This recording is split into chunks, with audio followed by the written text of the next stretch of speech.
Então, vamos dar início a esta conferência. Sorry. We're going to... No, we start in Portuguese. Okay.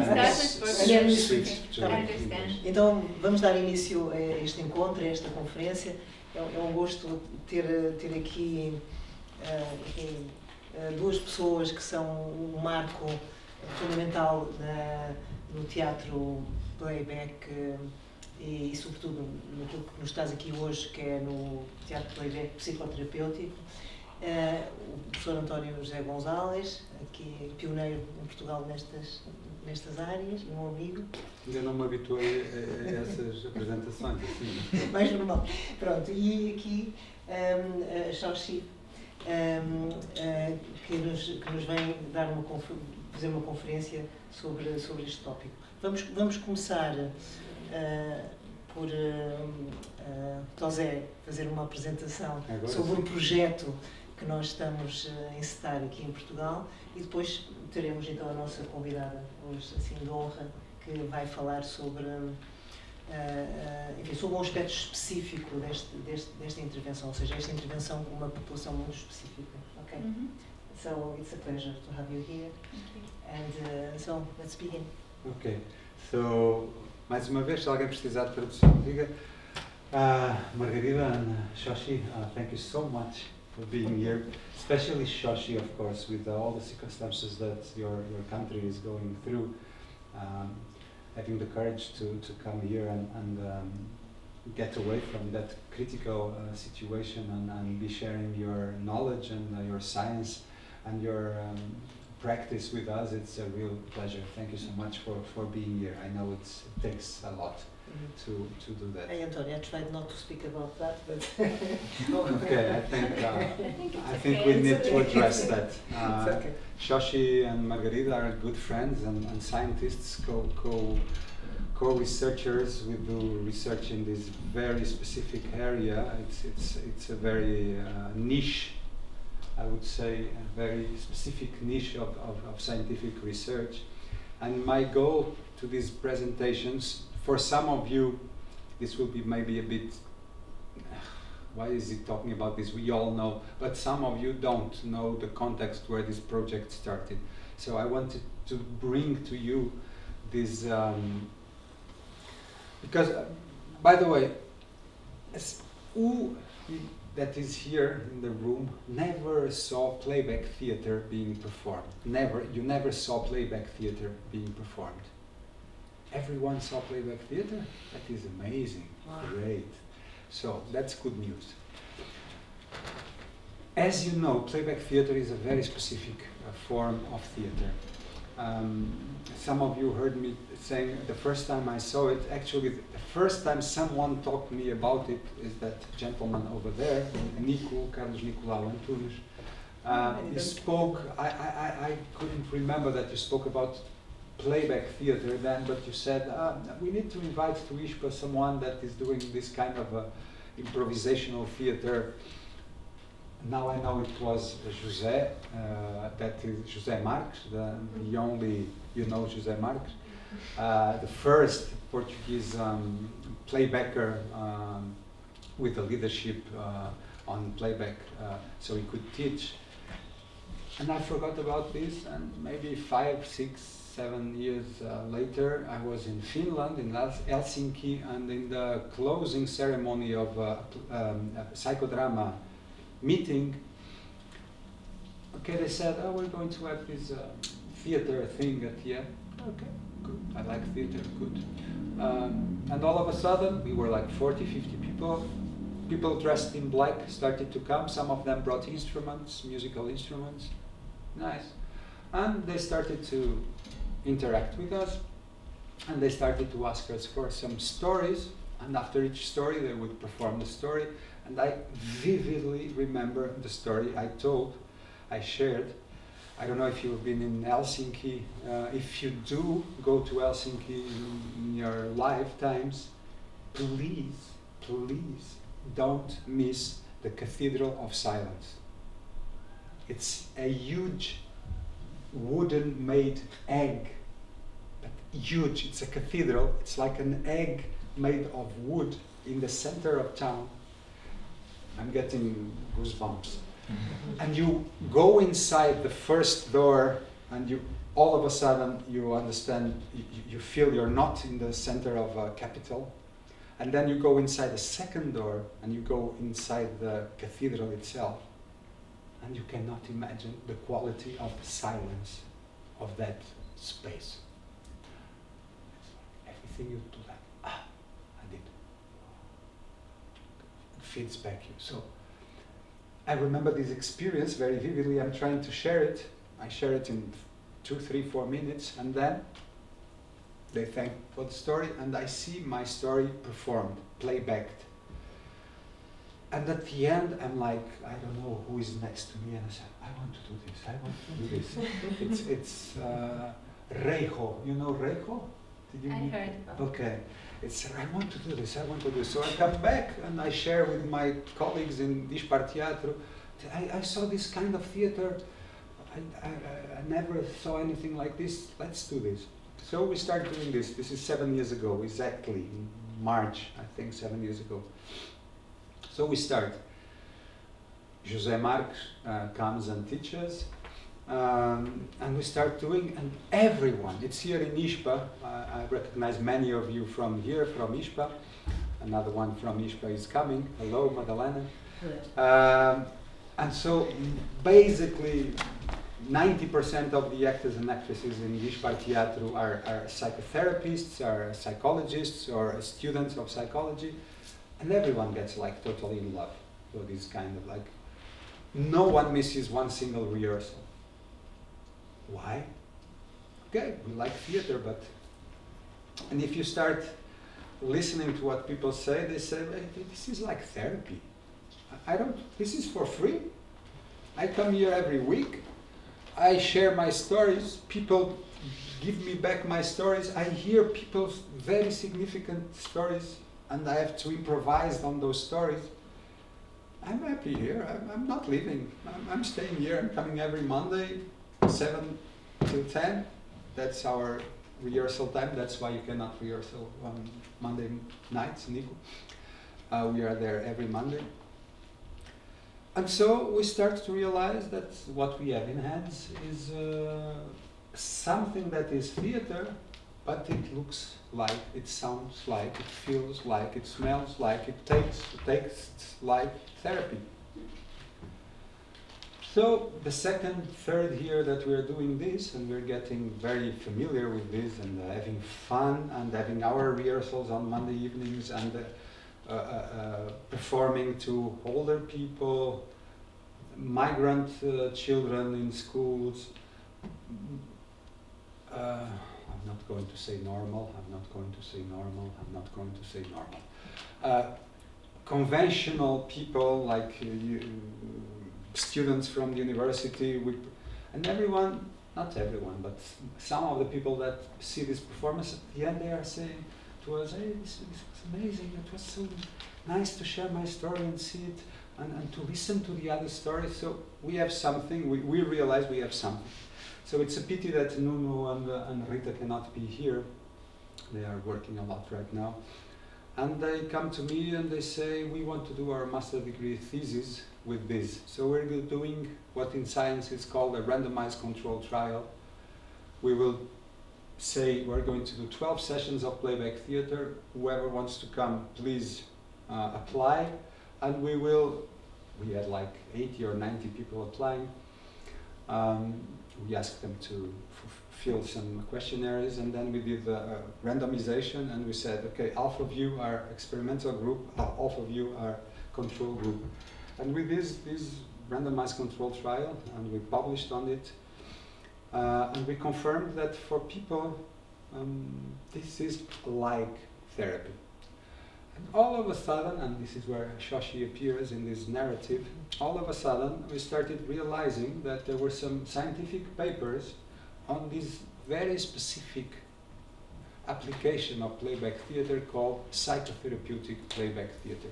There is a book by Ronan Kowalski, Shoshi Keizari, Nir Raz, and Susanna Pentic. Yeah. That is called all of mirrors on stage. All of mirror on stage, yeah. Psychotherapeutic Playback Theater, something like it. Actually, there is both a book and a paper on the arts in psychotherapy, Yeah. that I totally recommend to all of you. Okay, so we realize, wow, yeah. So someone is doing this. Let me tell you something on this introductory narrative. Since the very beginnings, Playback Theater started back in the 70s in New York, and since the very beginnings, there is something called the therapeutic question, because Jonathan Fox and Joe Salas, the creators of Playback Theater, realized very, very soon from the beginnings that after the sessions, and we have a lot of playbackers here, after the sessions, people come to us, and right, and they share things that they could be sharing about their psychotherapy, their group psychotherapy. They say, I really felt understood. Oh, I had a change of perspective about my story, about my narrative. It was so emotional. I went home, and people that are with us some days after, I went home thinking of this. I was sharing this with my husband, with my wife, with my family, with my kids. So some of the characteristics of psychotherapy are there. But now it's my own narrative. I don't think Joe and Jonathan wanted to get along with the psychotherapists and with the school and the boards of psychologists, psychiatrists, and say, this is a form of psychotherapy. I think they didn't want for sure. to. For sure. They didn't want to get in that messy world, you know, of politics and science and all that stuff. So they always left it in the corner and said, yeah, we think it has therapeutic effects, but we are not claiming this is therapy. Okay? But Shoshi and many other colleagues all around the world were publishing about, there are literally, Louise just performed with us we are about to have it published in the Arts in Psychotherapy, systematic review of literature about the papers that have been published in the last 30 or 40 years, something like that, about playback theater and its therapeutic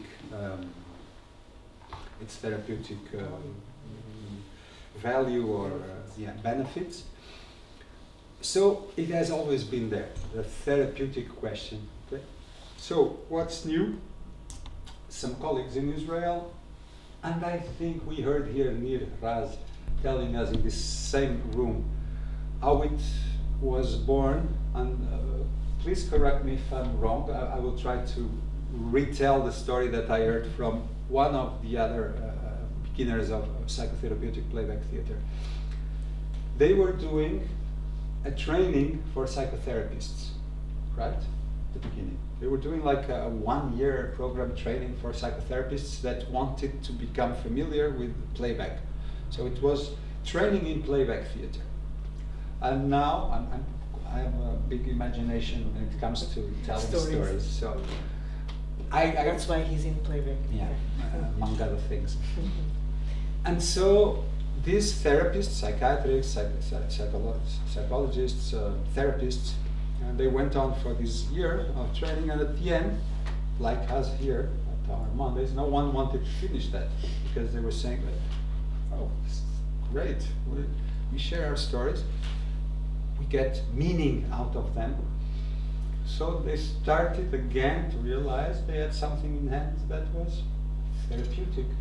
So, and now I'm putting it to myself, Kowalski and Nir and I don't know who else. Kowalski and Nir. Yeah. Opened association. What's the name of it? The Association of Psychotherapeutic Playback Theater in Israel. So they started to have this school for psychotherapeutic playback theater. The Israeli Psychotherapeutic. Yeah. So, and they started to form and train psychotherapists in psychotherapeutic playback theater, and they speak about it in this article and this paper and in this book. Okay. So after our randomized controlled trial, I will call it. I will share with you the name, our nickname, our family name for this randomized controlled trial that we did. We call it Samurai. I can explain why we call it samurais. Do you have the ninja actors too? So the ninjas and samurais, you know, are two different traditions of fighters, but the ninjas are a bit more ninja. They do whatever they need to get their goals. Samurais, they have code of ethics, you know. So we call it samurais because we could not go just ninja. If you're going to psychotherapy, you need a code of ethics. So we call this family nickname is the Samurai Project. It's funny, right? And we did not one, not two, but three groups. The first one was totally live. The second, on the third session of the second group, pandemic came. Remember that phase of our lives where we're stuck at home, we couldn't live. So we had to adapt from live playback theater to online playback theater. It was amazing. It took us 2 weeks and we were doing playback online. Amazing. And the third one was totally online. So we had these three we've published. We have some data that we didn't publish yet, but maybe we'll still will do it. So this finishes, pandemic finish, and then this is 2022. Me and Margarida, we are looking at the Foundation for Science and Technology, Fundação Ciência e Tecnologia, FCT, calls, and we see these exploratory projects call. And I'm very into this, and I say, hey Guido, let's have fun.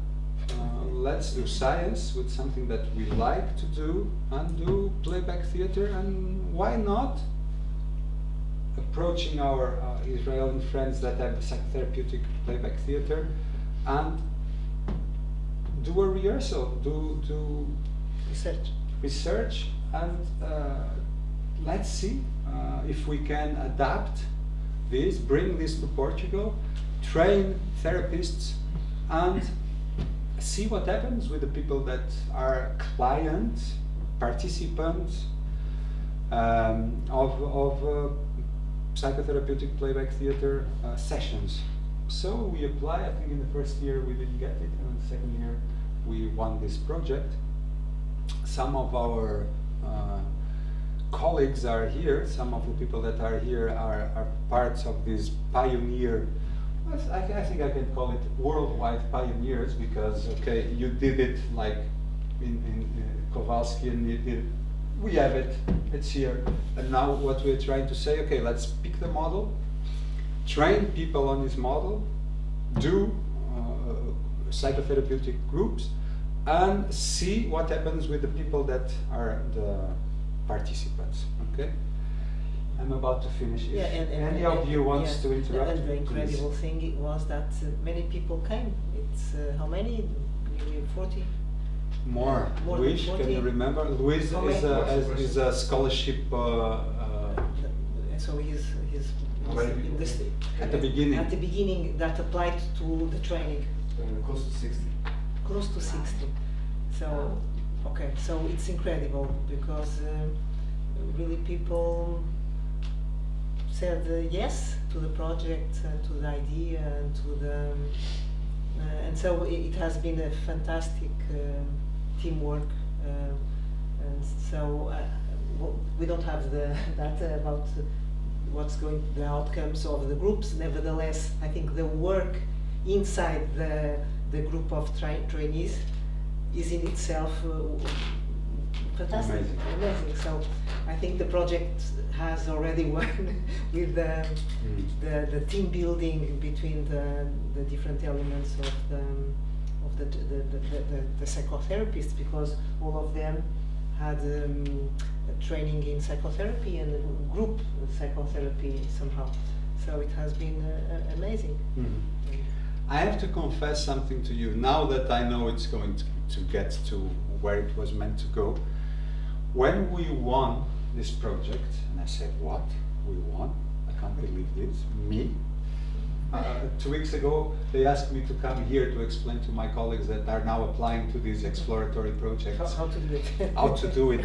And I entitled my communication, I entitled it, "If I did it, everyone can do it." So like, I don't know how I did it. Actually, I do now. You know what? You know what the trick is? Narratives. Yeah, narratives. Yeah. Tell a story. Yes. Tell a story about your project to the jury. Tell them a story. And if it's a good story, they buy it. And the idea is fantastic. And narratives, it's constructivism. So it's in psychology, it's very, very fashionable, so to speak. Yeah. Yes, So sure. what I want to share with you is when we won. Okay, I was very wow, we won. Me. Okay, great. Let's have fun. But then I read my own text. And I said like, no, how come I have the guts to say in 18 months I'm going to train a group of psychotherapists in a new form of psychotherapy. They are going to have their own clients. They are going to start psychotherapeutic groups. We are going to evaluate people at the beginning and at the end, and we're going to publish 2 papers about this in 18 months. Am I crazy or what? What did I do? No, please don't give me the money. I don't want to. No, I never thought of this, but it could be. Now we have 6 more months to the project. Let me share, and then I will go to Shoshi. I'm getting excited here, not finishing. So what happened? We started 1 year ago exactly. We started the project. We started the call. Made a call. Luis started to collaborate with us as a scholarship owner. He applied to a contest or whatever, a call. I think it was but maybe one of you can tell me, I think it was like in March or April that we did a call, say, okay, we are having this training on psychotherapeutic playback here. Anyone wants to come? And like Margarita said, 60 people said, what the heck is playback theater? What the heck is psychotherapeutic playback theater? But I'm interested. Yeah. And many more were interested, but didn't have the selection criteria, and they were even upset because of that. So, you were one of them. I'm sorry. Yeah, because you're from social psychology, right? Yeah. Okay. Yeah. So. You remember that? Amazing. Yes, I remember.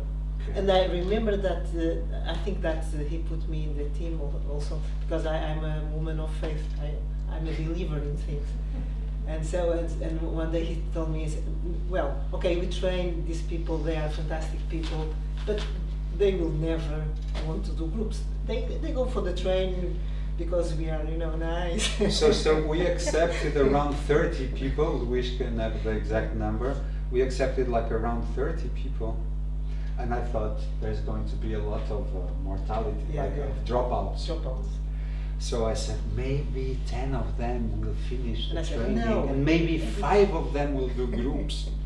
You know what's happening? Tomorrow we're going to have a dinner. Not everyone can come because some people are outside of Lisbon, and the restaurant is not big enough for us. It's 22 people, and 8 or 9 cannot come. Basically, all the people are finished groups, and with completely different samples. It's really incredible. From children to older people, from hospitals to private clinic, from children people with disabilities.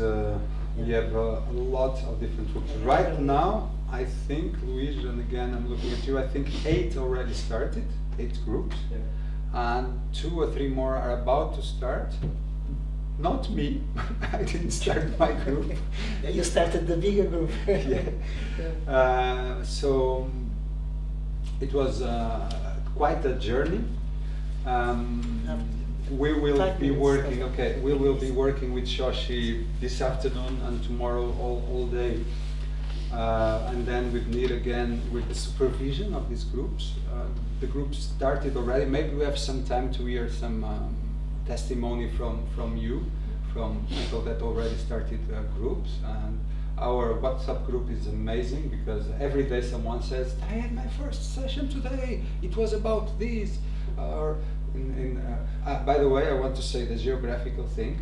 We will be having groups in the north of Portugal, in the center of Portugal, in Lisbon, in the south of Portugal, in Madeira, in the islands, so all over the place. In Algarve, right? In Coimbra, in Porto, in Cascais, in Lisbon, in Funchal, well, So all it's over the place. international. No, international, because one of the groups is in English, because in it's Madeira, for yeah. expats in Madeira Yes, Island. yes, it's true. Apparently the theme there is, how do you say, insularity, insularidad in yes. English. Yeah. Living in an island is the theme that is appearing, away from home and being Separated. surrounded by sea and the middle of the Atlantic. So, how to finish this?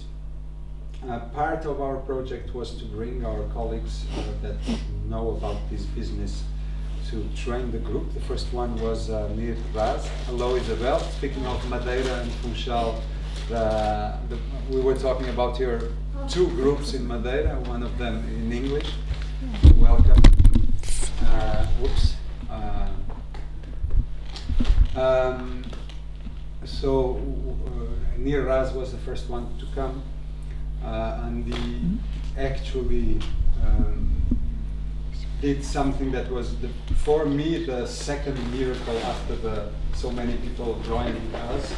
The second miracle was like when before Nir came, he had 18 hours, I don't know, 12 hours with. It was very short. It was a Friday night and all Saturday.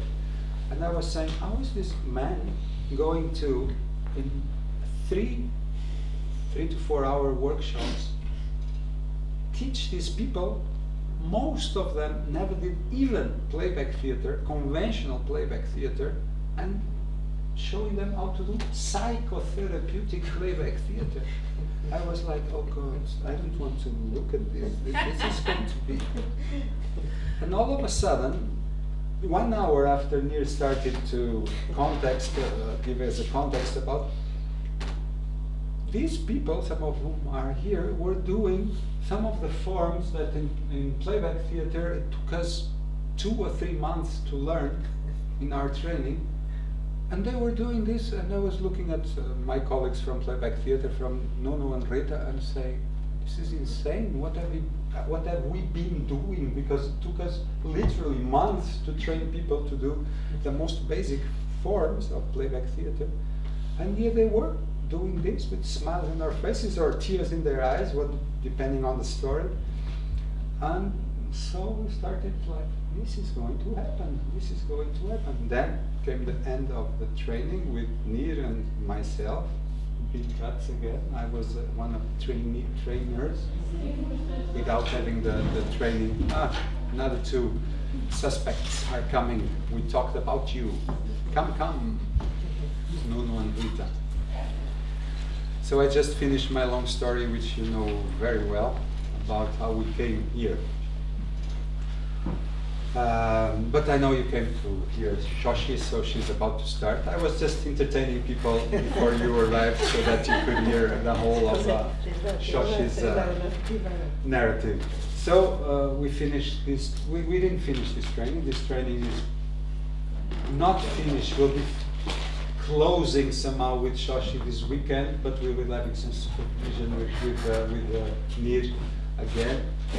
And just to finish, we're 6 months from the end of this project, and I'm sure, as Margarida said, even if we don't publish, even if we don't get results at the end, the fact that we gather this amazing group of people jumping with us to the unknown of a new form of psychotherapy, using groups, the miracle of groups, using the magic of theater, the magic of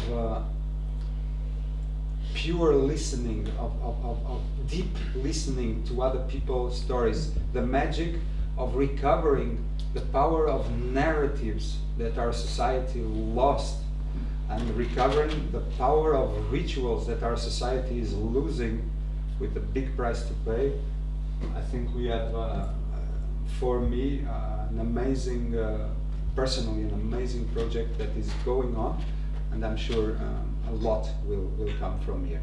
So, introducing Shoshi, apart from being an academic in Haifa University and a scientist that is outstanding CV and publications, extremely creative publications. I dare you to see the things that she's doing. For instance, using playback theater and other forms of theater as a tool of scientific research, not as a treatment only, but as a tool for collecting data. We're trying to work on that too. She's one of the authors of this only book, as far as we know, on psychotherapeutic playback theater, and one of the only, if not the only, paper on psychotherapeutic playback theater. Before we pass her the word, I want you to know that Shoshi said to me, Luis and Gida, that a handbook that these two people did in 1 month, in August. We have an handbook, it's open to everyone that wants to read it. An amazing work of having a handbook of how to do a playback theater group, a psychotherapeutic playback theater group, if you know nothing about it. Well, you should train, of course, but this handbook, Shoshi was saying, we really need to publish it outside Portugal. So thank you very much, Margarida, and everyone here, and especially Shoshi. And this is the context. It took me a lot of time to tell the story, but I got a bit excited. Sorry. Okay, and now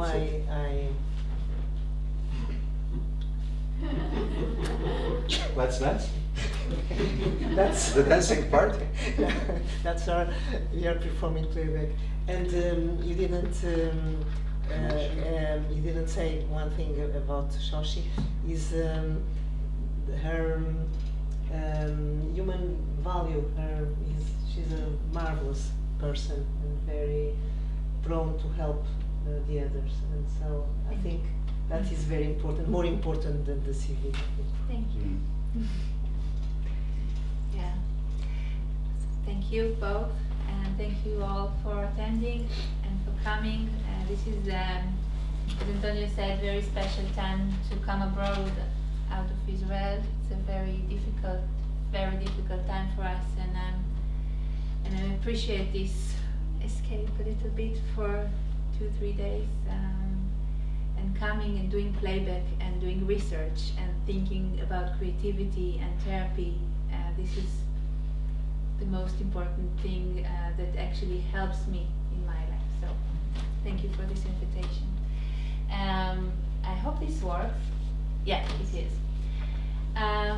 So my work with playback theater started while I was a student. I'm a drama therapist, and I research drama therapy and creative arts therapies with older adults, and I work with older adults on stage as a drama therapist since being a student. I realize how their stories get value, testimony. They are empowered when we take their life stories and they put them on stage. With a group of other older members that is fully engaged in a dramatic creative process. And I started to work with older adults with my own tools as a drama therapist, with some vignette of psychodrama. But then they started to share some very difficult stories on the Holocaust, on traumatic events, some things that you really want to process through their end of life. And I felt it was very difficult, also physically, to ask the teller to start a role reversal on a traumatic story to change the chair, to work actively on stage with a very, very difficult story. And I found myself tell them, you know, sit as an audience and we do it for you. Let's watch. And this is how I actually realized that for those people, the distance, kind of aesthetic distance that Playback Theater enabled was curing. You sit as a spectator of your own personal story and we will enact it for you. And this was the point when I reached Ronen. Ronen was my supervisor at the first. Ronen is Kowalski. Ronen Kowalski. And Nir, of course, Niraz. And actually I was the student of their first year as the program. And at the end of it, I was a PhD student. And I decided to do my PhD on Playback Theater with other adults. And at the end, we started to write together the first paper and and the book. So the book was first published in Hebrew, and then we translated it in a very, very improved version in English, because we had a great scientific editor. So this is the project that I will present today, and we will have Simon and Tamara, two of the clients that actually will show their stories, and I will work with their stories on stage in what we called Playback Theater groups with and for older adults. This is real pictures from the research, okay? Yeah, so this presentation will go like this. We will speak a little bit on the theoretical background, like what is so important in life story work with older adults, what is Playback Theater and how we integrate it with life story work. We will delve into the concept of life crossroad, and then we see, I'm sorry, this is Simon life story, I change it, Tamara life stories, and the studies finding and the theoretical model, okay? So a little bit about aging. It's very difficult to characterize aging because people age differently from one another. But if we do consider a little bit what's common, communal, or what is the shared experience of older adults, that many of them experience some reduced sensorial functioning, physiological changes, and cognitive changes in their attention span, in their memory, and many of them experience a retirement, they stop working, they lost the relatives of spouse, for example. After 50, 60 years of relationship, people need to separate because due to the loss of a spouse and loss of source of income. So we have a lot of coping and adaptation research that we need to gather, and this is why we do therapy with older participants, we do Playback Theater, we do drama therapy with older participants. We have three aims. We usually want to enhance psychological well-being. These are all the measurements. We want to reduce depressive symptoms. We know that before the pandemic, for example, 30% of the older participants do experience some mild depression. This is not a major depression, but some symptoms of depression. And we want to deal with social connectedness, the social isolation and loneliness that many experience. So for this reason, we created an intervention that actually combined between drama therapy and life review, and I put Playback Theater now in the context of drama therapy because I'm a drama therapist, and at first I didn't thought I'm doing psychotherapeutic Playback Theater. I thought I'm doing drama therapy, and I use the Playback Theater as a context, and this is how this study started actually. So just a little bit about the life story. Life story is a personal myth that in old age it is very important that we will have some glimpse when we share the life story, that we can have a glimpse into the past, present and future together. Not as only one episode, but that we will be able to connect between the times. We also add some interpretation to this event that we share. And we have a lot of cultural influences. And these all elements create a whole. We strive to create an harmonious view of the past, present, and future, together with some interpretation and cultural and social influences. Life story and drama therapy and theater is self-evident because the life story is all in it to create a dramatic scene. Imagos, protagonist, plot, theme, characters, conflict, audience. When we want to do narrative therapy and we want to work with narrative, it's self-evident to combine it with theatrical work. This is the way we work with the participant. The Playback Theater groups usually meet every week on a regular basis. The groups are conducted by therapists. In Israel, it's very important, drama therapists, psychodramatists, dance movement therapists, creative arts therapists are part of the health professionals. We're still on the process of regulating this and to get a license as semi-psychologist, but we work in every public institute in Israel, in hospitals, in the medical care, and also in schools and in adult day centers.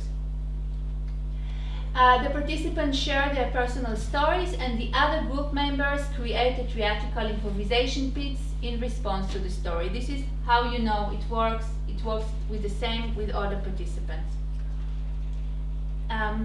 We will have a glimpse now into the process, and while we are videoing, this cannot be shared because I said Caio already is not going to film. The camera is just showing us. Good. Is that okay? Okay. So let's see.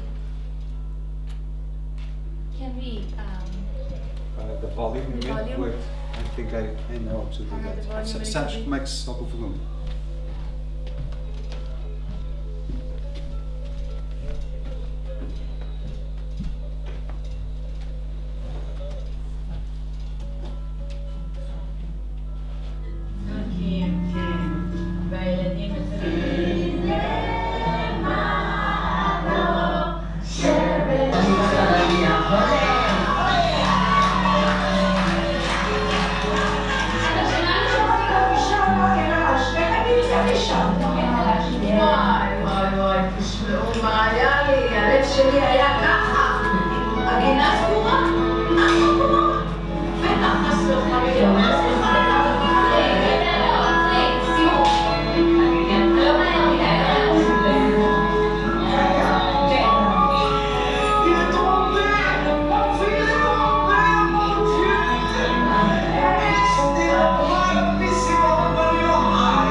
About these adult day centers in Israel. This is a therapeutic a medical care setting where people arrive. This is not a community center regular. They get some treatments, some mental health treatments there. Most of them has also experienced a significant crisis in their life. Sometimes it's a major fall, a stroke, the loss of a spouse, and we didn't adapt or healed on a regular, so they came to the adult day center to get treatment. So this is not, how do you say it, conventional population. It suffers from some deterioration in their physical and mental health. So the aim in Life Review Playback Theater is to follow the rules of the Life Review. That means that we created special, I mean, it's not special, but we created theatrical forms that actually follow the rule of keeping together elements from the past, present, and future, elements from positive life experience and harsh life event together with the transition.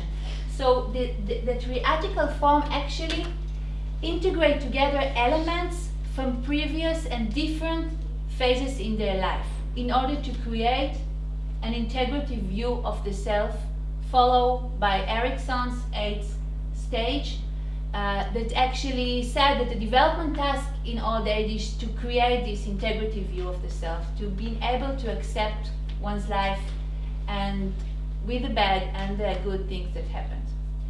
So we work with the concept of life crossroad. By the way, this was my PhD, and I did it with my two supervisors, Professor Yuval Palki, Professor Anat Gesser-Edelsburg, and Dr. Dani Aniv. And we follow the concept of life crossroad as a story that actually is a very, very core story in the life. Okay? We call it defining memory. Because life crossroad actually captured the main themes of the life story. Life crossroad is the memories that change your life some way.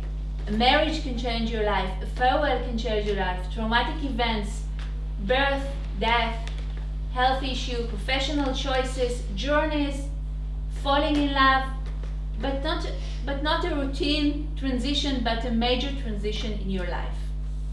Immigration.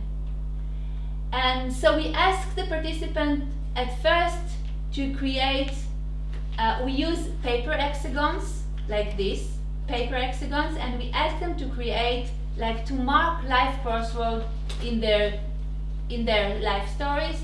And this is the story of Simone that I want to share how we work with this story.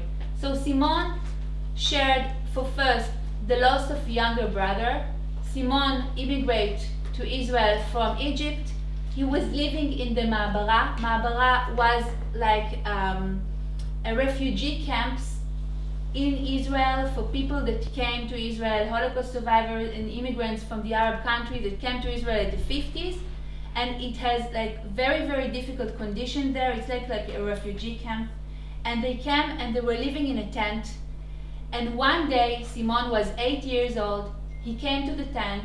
He met his younger brother. He was 2 years old. And he went to play with friends.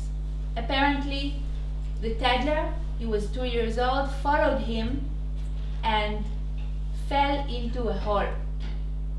And he died. And this was the first time Simone shared this story. His wife didn't know about it. His children didn't know about it.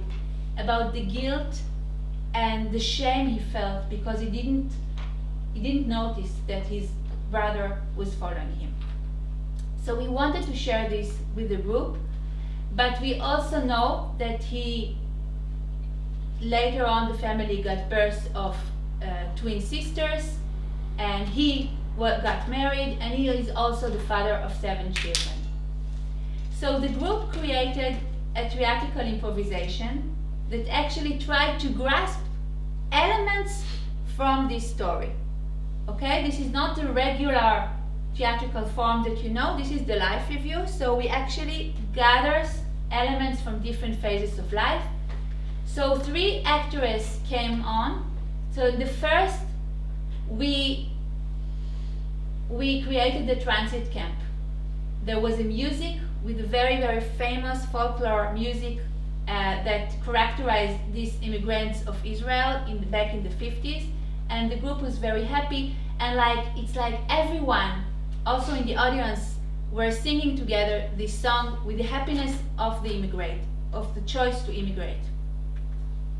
Then we created the loss and the grief. Simon showed the group how his mother used to beat her chest and how she used to say, my boy, I miss you so much. And the group created this loss and grief episode. And then we created another improvisation with the growth of the family. Very, very simple improvisation that moved between the past, with three episodes of his life. And the growth of the family is also his own family, of course, and its own being a father. And Simon, this was part of my research, so actually we videoed all the session. And Simon, at the end of the intervention, all participants watched segments of this video and they were able to reflect upon the intervention. So he said, it was hard for me, but I had to tell this story because it kept chasing me. And here in the improvisation, no one said, why didn't you stop him from running away? No one from the group yelled at me. That set me free, because for my whole life it has haunted me, the case. I would ask myself, why did it have to happen, and where did he go anyway, my brother? Now I think I realized that we couldn't have prevented it. There was nothing we could have done. I have no answer. It happened and no one could stop it, and no one can bring him back to me. So you can see in this quote how Simon was able to process this unfinished business in his life through the capability of the group members to hold this story for him, to act this story for him, and to bring like another perspective of acceptance and liberation from his guilt, ongoing guilt throughout his life. So in psychotherapeutic playback, we work in a setting which is psychotherapeutic. We have a psychotherapeutic aims. We want to help people to have a bit of transformation to their own perspective, to the way they see their own life. And this is also very important that we are doing also the sharing cycle at the end. Because what happened after this improvisation, it is very important that some of the participants who also experienced the loss of their siblings or loss of a close person could also reflect upon this guilt and to take part and to continue this shared experience that happened in the playback. Another story is and here we will see a video. This is the story of Julia. All the time I change their names because it's a pseudo name. So I wrote Tamara at the beginning, but now I said I wrote Julia, but none, it's okay. So the name is Tamara because you will see the video and I get her acceptance to show it to professionals. So the name is Tamara. And Tamara suffer from a very, I forgot the name, when you eat a lot. Bulimic. Yeah, it's not a bulimic, it's no, it's a bulimic. She's very, disorder. Yeah, it's a disorder. Yeah, and she's she has a very high weight, and you can see it. This is obese. Obese. Thank you. Obese. This is the right. So she wanted to share with the group how she was an abused child. She suffered a lot from violence. I'm sorry about this traumatic story, but this is what came to the group when we worked with the participant. So she shared the violence she experienced from her father while she was a child, and then the family immigrated to Israel, but then they suffered from poverty here, and she was lacking. She was missing food. She was missing love. She was missing someone to hug her. And then she decided to get married, early marriage, with also problems in the marriage, and she got birth to 3 kids. She became a mother, and then she finished her story there. And I asked her as a therapist, Tamara, what are you proud of in your life? And she said first, well, my children did not suffer from violence in the family, and I'm proud of. But the most thing that I'm proud of, it was the very, very good in education of small kids. She wasn't able to go to academic school and being like a professional kindergarten or a teacher, but she worked as a kindergarten assistant, and she was really very good in this role as a kindergarten, and she succeeded a lot. And later on she also worked with adolescents that were at higher risk for behavioral disorders. So she was very proud of her profession. The professionals in the kindergarten decided to send her to school to study on their own account, and this is what she chose to do. And we created here a short improvisation, and in this theatrical form you have three roles: Tamara the child, Tamara the mother who seeks for love, who seeks for food, and Tamara the kindergarten. And you can see it, it's 3 minutes of video. Huh? That gives to others. Yeah, that gives to others. So it's 3-minute video and you have translation. עולם לא יפה, העולם עכשיו. כן. מה קורה לך בבית? לא היה לי מזל. לא נפלתי מהמשפחה שרציתי. מה הייתי יכולה לעשות? כל הזמן הייתי בפחד. כל הזמן הייתי בפחד. וגדלתי בפחד. ונשארתי פוחדת כל הזמן. מה לעשות? מה את מבקשת בשביל עצמך, ילדה? מה את רוצה לעצמך? הייתי רוצה להיות עם משפחה אחרת. עם אבא אחר. הייתי רוצה להיות כמו כל הילדים שההורים יאהבו אותי. נשים פסל עם הגוף, איך זה נראה? כן. רק פסל מול המספר. במשפט אחד שאת אומרת, הייתי רוצה להיות עם משפחה שיאהבו אותי. ואבא טוב. ולא קיבלתי את זה. אני נערה. התחתנתי בגיל 17. אני ילדה בעצמי. הייתי נערה והתחתנתי. אבל הייתי בטוחה שיהיה לי טוב יותר ממה שעברתי מקטנות ועד גיל 17. אבל זה לא היה כל כך ככה. מה את קונה בסופר? דברים שהיו מסרים ממני, זה שוקולדים, ולמשל גלידה ארטיקים. אז תעשי את הכאב הזה בגוף דעה, ואיך זה נראה? על אובדן, על משהו שאני רוצה ואין לי. על מיהה לאהבה, איך היא נראית? קשה.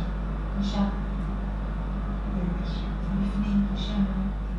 למה הכישרון שלך בעבודה? כן. כישרון שלך עם ילדים? עם הילדים. כישרון שלך עם עבריינים אפילו? והמשכתי ללמוד, המשכתי טוב לי בחיים. אז זה נותן לי טוב. על ימים שעבדתי קשה. אז זה באמת עכשיו טוב לי יותר. הצלחתי את זה שהתקדמתי ונקים משפחה.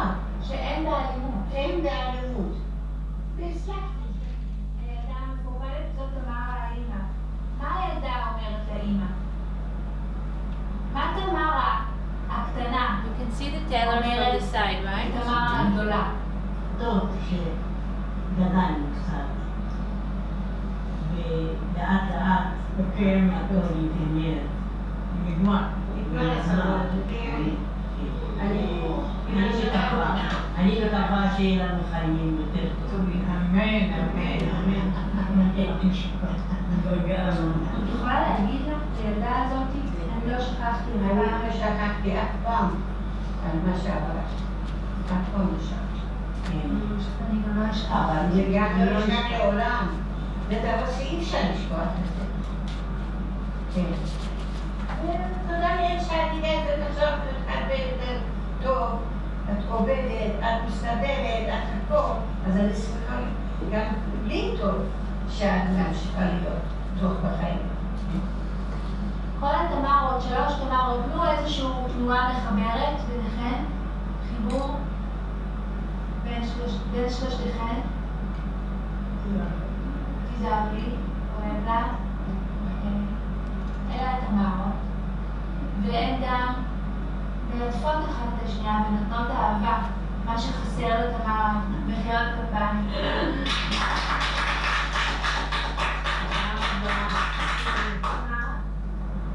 יפה מאוד הם עושים. אליהם גם כן יותר חזקה באליהם מיד עצמם. לא שאני רואה בסדר, כן. הרגשת תראי, הרגשתי כמו איזה אימא, יש לי משהו, כמו שאני מרגישה, מישהו אוהב אותי. I feel inside that someone loves me. So, and you can see my role as a therapist is very, very active in this directing and helping them to hold this improvisation. We can discuss it later when we do the workshop. So you can see here, this theatrical form is the abused child, the loss of a young woman, and the professional with children. And you can see the integration of these 2 different roles. Some is very competitive and power, some less. And you can see this, the way this role actually fuse each other with meaning, because position them together on the same stage is the ability to create an integrative view and a meaningful development in the teller's narrator lives. Tamara, when she watched the video, like Simone did before, she said, if you had just said, I want to tell your story, then 50% of the talking would have disappeared in the air. But here you really share, then they, the group members, create a theatrical improvisation about the things I've been going through. And I feel they really care. It made them participate with me. They made a special effort to show me myself so I could really tell my story. This is what she said about the difference about just sharing the story or create dramatic improvisation out of it. And this is the way we actually did a mixed method research with a quantitative arm and qualitative arm. In the quantitative arm, there were one study with 55 participants, the other one was 78 participants, and the qualitative arm included a therapist, 8 therapists, 13 staff members, and 27 participants. The aim of the quantitative study, before I move to the study, do you have any other questions about this process? Something that you want to ask about my role as a therapist, about the group, or shall I continue? At the improvisation, which form is? It's the life review. Okay, it's a special form that is created, and for the specific specific aim of creating a life review, to actually to see the life course perspective. And I think that we will also be able to discuss later and also to experience our ability to sometimes create special forms, theatrical forms for our clients, for specific stories, for the needs that our clients want. So you have created this form? Yes. Okay. Yes. And we publish it also as, we call it the Life Review Playback Theater, and we created my vision as a psychotherapeutic playback conductor is that we create our forms for our clients if we need to change something. The forms are very, very flexible. Once you practice and you know it, you can change forms and you can do whatever you need in order to for the therapeutic aim. I felt a bit of psychodrama there because you were very active. Yeah. And in psychodrama you have the life story, so you have this form. Yeah. I'm very active because it was a very traumatic story, and when I dealt with trauma on stage, and it depends on the client, of course. We will talk about it also tomorrow because we have the continuum of structure and less structure forms, but I'm trying to be more directive or more active when it's dealt with trauma, to keep the control for me and for the client, for the... And Joshi, when the clients have less resources, so to say, Yes. because they are ill or fragile or whatever, the therapist should be more active. More so active, yeah. So to help and to... Yeah. I think this is the nearest one that we learned with NIR is the past, present, Yes. and Yes. future Yeah, yeah, forms. yes, The yes. three-part story in our playback Yeah, mode. yeah. And what you see also that I do a lot is the doubling. Yes, You we can saw see it, it's the yeah. doubling. Yeah. And sometimes the doubling is like the first resonance, is the first reflection of the story. Because when I work with other adults, sometimes the other one do not hear what exactly is said, and then and the story was a little bit broken and not really coherent, and then I stand, okay, and I said, okay, this is, we heard now, we were listening and we heard a story about a girl or about a boy who lost his brother, and this is the first, like, I actually repeat the story. I'm not adding anything, okay? But I repeat the story and with a very, very loud voice and very coherent and organizing story, so that the participants will be able to act with it. And there's another issue, because you are working in a special day center, and the people have, some of them, cognitive impairment. Yeah. Yes. Okay. Yes. Some of them, but they are all with mini mental state examination of 20, 24 and above. That Okay. means they're cognitive normal, but having mini mental is 25 is not really, Okay.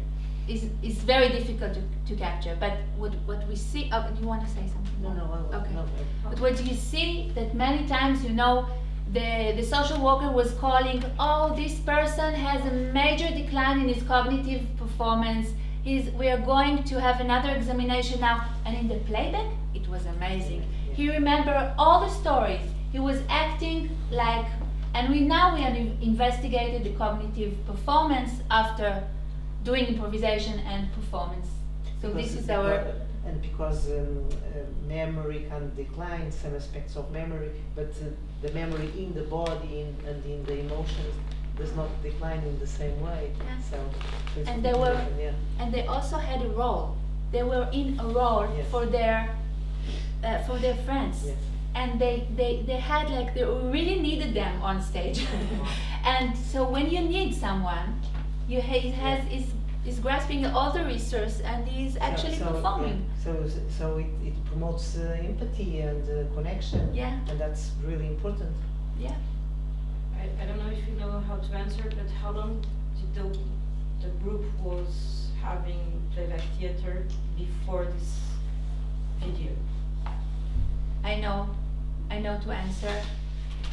In Tamara, it was the 5th or 6th in the middle of the session, because I remember all the time she said, I have a story I want to tell you, but you're really ashamed of. So it took time until she was able to do it in the middle of the session. So it was 12 sessions. So in the middle, Tamara taught, and Simon, I do remember it was the 3rd session, and he said, and it was one of the first group, I think, in the research, and he said, I have a story that I haven't told for 70 years to anyone. And I remember this 3rd session because I was really anxious about opening a story, but many of them opened story for the first time because the group could really hold it for them. By playing them, by taking the role of the mother and the father and the son, it was able, okay, so I will give it this story. I will give the story for you. I count on you. That you are not just waiting for your turn to share your story, that you're actually going to work with me.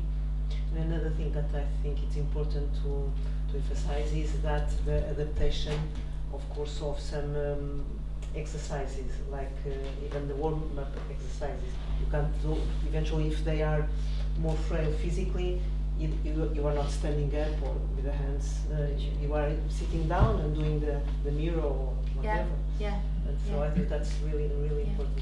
Sometimes the stage is changing because people cannot go to stage and say, okay, you are here, this is the stage, now everybody watch. Okay, so we just change it, change the way where we look. We don't dedicate it a specific place in the room. Sorry. Do not underestimate the power of the mirror games. No. There is a couple of papers from Rinat, from other colleagues. You cannot imagine the effects that such basic theatrical games of mirroring, you go after me, I go after you, the power that it has, the implications, the psychophysiological, empathetic implications that this has. A simple game that almost everyone can do in a wheelchair in front of another person, like these people were doing. The deep implications this very simple game has. If you like this, we can share with you. Yeah, Rinat, I have another study. I have another study with Rinat. We did. We were in a nursery homes, and we came with our students to the participant, and we said, you know, Moshe, there is a group downstairs. Come to the theater group. Do you remember? This is a drama therapy group. And he said, okay, what's your name? Okay, I will come with you. I don't remember you. I don't remember the students. I don't remember anything. But he's coming. If you know, if you have been in nursery home, this is the way it works. Come on, there is activity. Okay, come. And then the people sit, and they don't remember me. They don't remember their friends. They don't remember anything. And then we just said a short mirror game exercise, and suddenly everybody is able to do playback, to remember the stories and to respond it back. And we decided to investigate it. So me and Rinat and Yulia Golan and Professor Boaz Ben David and Yuval Palgi and Anat Gesser. So in the middle of my PhD, we created another study that we actually measure pre-post of cognitive performance after the mirror game. And we saw an increase in attention, for example, in attention of the MOCA span, and also the ability to detect stimuli by now some cognitive performance. I can send you the article, so it's very, very beautiful. And now we are actually expanding this research, not on the mirror game, but on short warm-up session with other participants. So just let's look at the study results, okay? So I told you it was a mixed method. Now we will look at the quantitative results, okay? We aim to examine the effect of the integrative intervention, participation in playback theater, and a life review on mental health indices.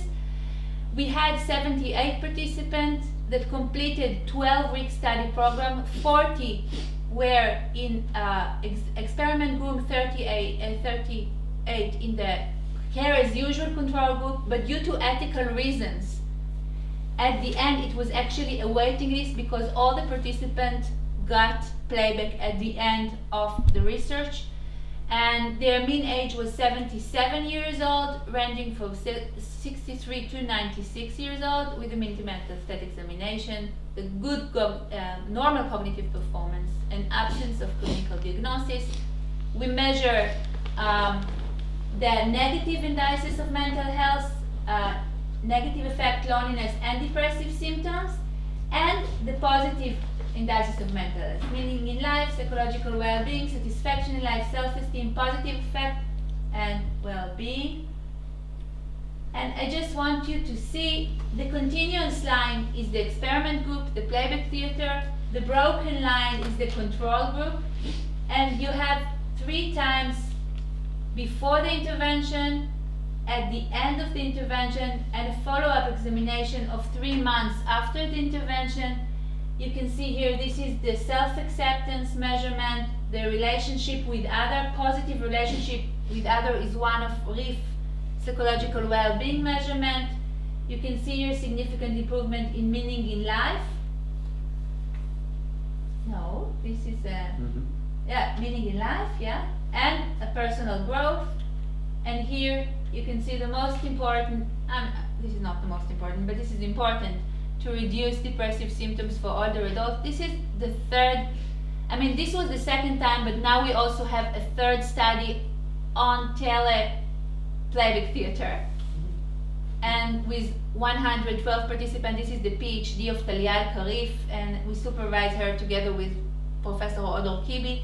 And also we see for the third time we had a decrease in depressive symptoms in an RCT. It's a very, it said it's actually a non-pharmacological intervention for older participants. So I think it's great, it's amazing. Satisfaction with life, well-being, and self-esteem. So while we could see that social connectedness was improved, we had two measurements, satisfaction with relationship and positive relationship with others. It improved significantly. The loneliness was improved, but it was not significant improvement. We think this is because most of our participants, we have two reasons for this, we think, yeah, it's such an hypothesis. The first is that most of our participants do live alone, and most of them lost their spouse and some significant other during the intervention. They lost siblings, they lost people in their life, so we think this might also affect, because loneliness is much more rigid than the positive aspect of it, the social connectedness. And the third is that we measure it during the farewell session, right after the farewell session, and this might also affect the feeling. So loneliness was improved, but not significant. The qualitative study aimed to generate a grounded theory based on the experience of therapists. This was the first qualitative study. We interviewed 8 therapists, and then we created a qualitative study with the participant and the staff members.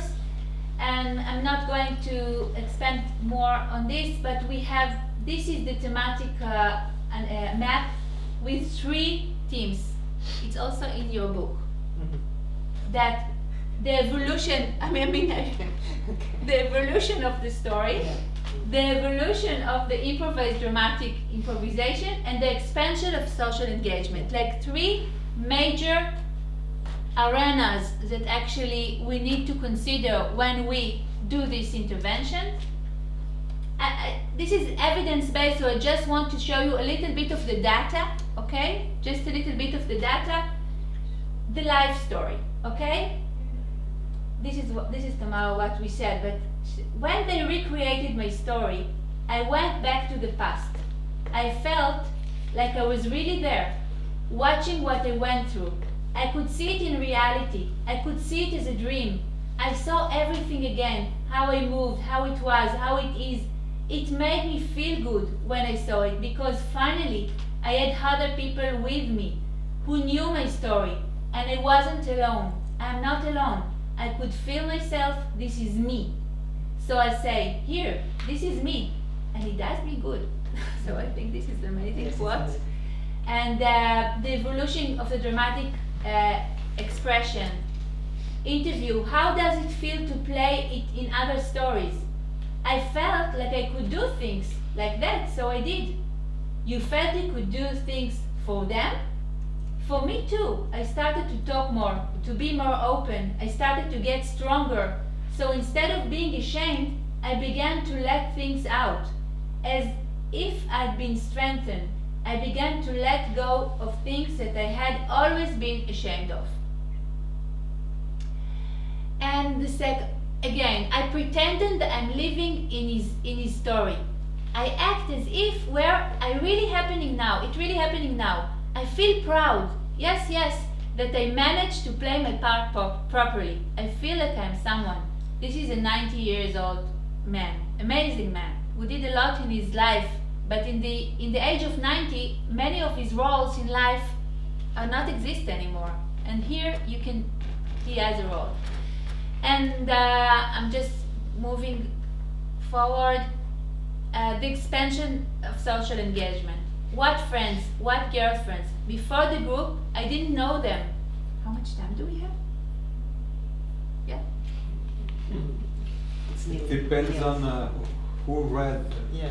That we finish at 4 and who read we finish at 5. Yeah. So Okay. we're about Okay. to finish. Okay. 5 minutes. Yeah. 5 minutes. Okay. So before the group, I didn't know them. I really didn't know them. Each one in her corner, and that's it. And today I enjoy coming to the club. How are you? How do you feel? You didn't come for 2 days. There was a time when no one would have said anything to me if I didn't come for 2 days.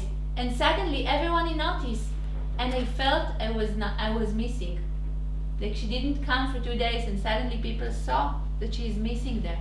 So we are convinced already, right? We don't need this data, but I think it's very important that we are doing these researchers and this research that we can externalize or can show this data to other people to make to actually recruit more therapists in these settings and to work. And we have a lot of playback theater for older adults in Israel right now. So we created this model based on the evidence, okay, of this three-dimensional with 3 continuum of potential transformation. The first line is the evolution of the story, from the sharing of a life story to a testimony, to the recreation of the integrative view of the self, and the last episode is coming to terms with unresolved conflict. The second continuum is the self-expression through improvised theatrical action, playing a role, embodied expression, how the embodiment also elicits the aging body, and the self-expression enhanced in the community. And the third is empathic attunement toward the other, the shared experience and the fusion of experiences in the group, how my experience fused with yours, I can recognize myself in your story, and the expansion of community in the family. And then we created this, actually, this is was based on Corley's model for creativity in late life. What we adapted it and we published it in another article that actually showed this model, how each of the continuum actually fuse another and they actually have a mutual relationship between, because none exists without the other. Yeah, so the study contribution was the development of an integrative group intervention. It's effective intervention, and it's very, very accessible for the practical intervention. I think that this model with the 3 continuums can also serve for you when you are on your mind just to hold the story and the evolution of the dramatic expression and the evolution of the social engagement. And sometimes our groups will be in an early stage here. We are just doing testimony, we're just playing roles, we are just have a shared experience, but sometimes the group can develop to a more advanced stage. Okay? So you can see, like, coming to terms with unfinished business, or the self-expressions that go out in the community, that I can express myself in front of my children, and here. Yes, this is very interesting, and because while you were speaking, I was, well, you have the reference of McAdams, and Anthony was saying he's one of my heroes. I love him. Yeah, I love him. Yeah, and he has something that I think applies to what this? Yes, of course it's related, because he speaks that life events, important life events, are identitary events in a way that your identity in a way changes in this special events that we can narrate, we can speak about them, so we can tell a story about that special event. So it's really related to identity, well, personality somehow. So we begin simply by telling a story, but yes, we go through this possibility of changing our personality and in a way solving trauma and solving difficult situations that make us by sharing suffer. this, by telling this, yeah. And when we do this, and if eventually it's over there in the end, we are of course also changing community and the group, the social group. And so it's very beautiful. Yeah, we are doing stories, we work with stories, and I think also that the theories of McAdams really goes with what we are doing. Yes. It's like we manifest it actually, we make it tangible. Yes. Okay, through dramatic action. Yeah, so thank you very much for your presence here, and we will continue, I think. Yes, some people will continue. Yeah. I don't know if...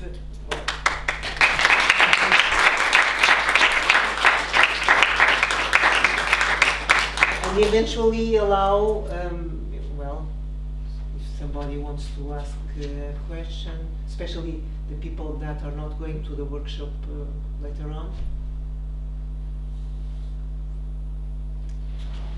We received a message in our WhatsApp group. I don't know if some of you received it and read it, of the people that are training with us, that you could translate it to English and put it here. Yes. One of our colleagues, Rani, he started today or yesterday a group with people with intellectual impairment. Okay. And what he's saying, you could to put it in one of your PowerPoints, is sharing a little bit. What is sharing? I can try to. So today I had my second session with the group with intellectual impairment. We explored themes like bullying, abuse, helplessness, frustration, and violence. We finished the encounter with a deep sharing of resonances and sensations between participants. Words like respect, ignoring, being strong, looking for new forms of help, loving yourself, taking care of the more vulnerable.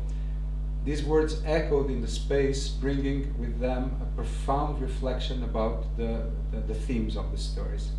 As always, at the end of the sessions, we honored it with our finishing ritual, an opportunity to reflect about what was shared and integrate the lived experiences. Themes that many times are like pink elephants in the room. We know they're there, but we never speak about them. As if time to look at them is short because we work a lot, we have to other things.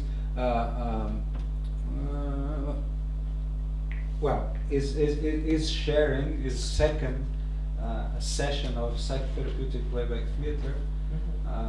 Amazing. We are all like supporting each other in this group. These people receive the same message as me. So it's this is happening actually. This happens when you have such an amazing kind of expressive art possibility and offer to people.